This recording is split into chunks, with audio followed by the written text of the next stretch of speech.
নমস্কার, ভাগ্যবার্তা অনুষ্ঠানে আপনাদের সকলকে স্বাগত, প্রণাম। আপনারা আশা রাখছি ভালোই আছেন। ভালো থাকার জন্যই আমার এই ভাগ্যবার্তা অনুষ্ঠানটা করা। শাস্ত্র বলছে পহলে সংস্কার হোনা চাইয়ে, ফির বাদ মে অন্য কাম করনা চাইয়ে।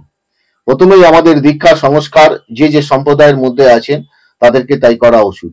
কেন সংস্কারযুক্ত ছেলে মেয়েরা চট করে কোনো খারাপ কাজ করতে চায় না। আপনারা বৈষ্ণব ধর্ম অবলম্বনী দেখুন, সেখানে গিয়ে কিন্তু চট করে কেউ খারাপ কাজ করতে চায় না। আজকে এই সমস্ত যে কাজ হচ্ছে সমাজে, বধূ নির্যাতন থেকে আরো বিভিন্ন রকম যে সমস্ত অশুভ কার্যক্রিয়া হচ্ছে, সেই ক্রিয়াগুলো কারা করছে?